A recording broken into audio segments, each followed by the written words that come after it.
It was a devastating story. A wife, mother, and devout Christian battling terminal cancer in her 20s and 30s. When I got the official diagnosis, it blindsided me. We felt so bad for her. She was suffering in such a complicated and deep way. Amanda Riley chronicling every detail of her journey online. She started a blog. It blew up pretty quickly. Amanda was the symbol of hope in the church. She was worshipped. Everything about being sick brought me closer to God instead of pushing me away. Capturing not just the hearts, but donations from hundreds of followers and rallying an entire community behind her. There was no reason for us to doubt that she was telling the truth. We believed everything that came out of her mouth. But it was all a lie.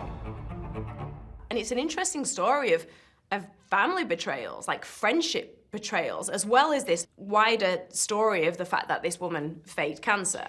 A new ABC docuseries, Scamanda, unravels the story of Amanda Riley. My name's Amanda. Everybody here calls me Amanda C. Riley.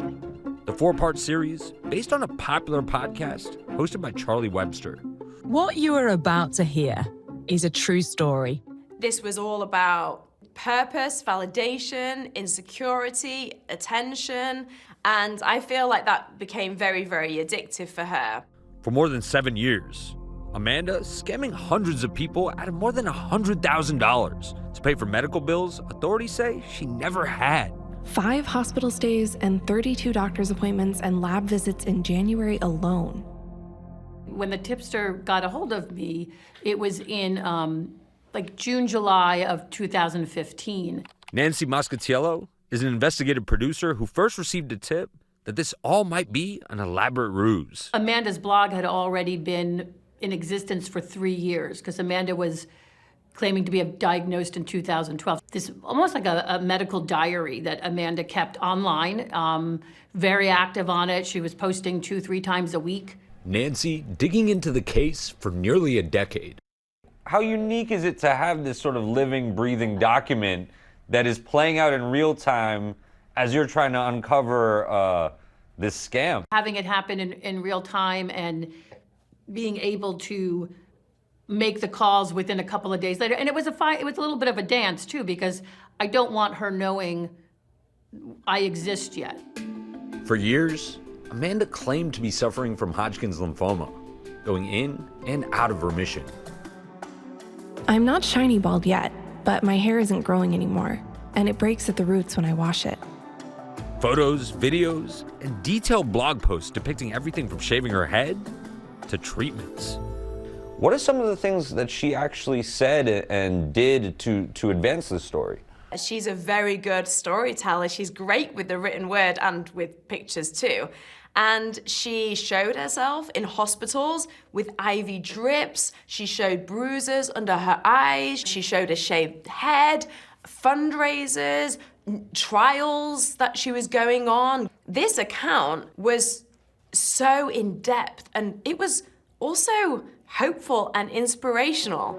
A friend recounting in the docuseries when Amanda even fainted during church. I just remember Pastor Trace saying like, oh, Amanda passed out, everyone like lay your hands out, like let's start praying for her. Who's ever gonna question whether you are lying or not? You're never going to question that. This is somebody that got taken off by an ambulance in the middle of a church service.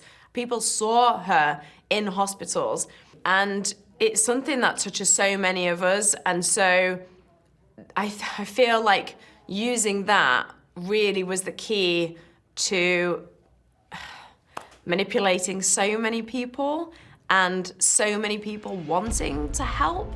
Over the years, Amanda and her then husband had 2 boys, calling them miracle babies and claiming one of the pregnancies reversed the cancer. Nancy contacted local law enforcement, providing information on what had become a personal case to her. And on top of it, I had lost my sister who had 2 young kids to cancer. So the fact that somebody was doing that for financial gain was just nauseating. I couldn't sit by and let the destruction of a family and a community continue. It's just how I felt. Whether I ever got the story or not, it didn't matter at that point. It really was about just getting her to stop. And I gave her so many opportunities to stop and make it right, and she didn't. Then the IRS got involved in the investigation. I would imagine for the IRS, they're used to dealing with much bigger sums of fraud, right? How and why did the IRS get involved? I think they felt it was the right thing to do, and they ran with it. My understanding is it's the first case for the IRS in which the person that participated in the wire fraud did so with faking cancer. So now they have something on the books to move forward with if other cases come up. In July 2020, Amanda was charged with wire fraud. Charlie was in the courtroom as it played out. You could hear a pin drop, and then Amanda spoke, and she was kind of like hunched over and like said that she was sorry for what she'd done, but didn't really kind of admit what she'd done. And then the judge just said, I can see why people were convinced by you. You're a good actress. Over a year later, Amanda pleaded guilty, and in May 2022, the judge sentenced her to 5 years behind bars. Did you feel as though when you were sitting and speaking with her when she was in prison, that it had any effect on her? Oh, absolutely. Yeah, absolutely. I think the reality of what she's done absolutely did hit her. She has told me that she is deeply regretful and wanted to serve her time, and she deserves the punishment. That's what she's told me. It's up to everyone else whether they want to believe it. Today, Amanda is out of prison, but still in federal custody, and remains under supervision. What do you make of the fact that the judge says that she's likely to scam again? Do you think she's likely to scam again? I do, and I think having Scamanda out there has really solidified that for the victims, that it won't be as easy for her again if she chooses to do so. Our thanks to Ashin. For more on this story, watch the next episode of Scamanda on ABC Thursday night, and then streaming on Hulu the next day.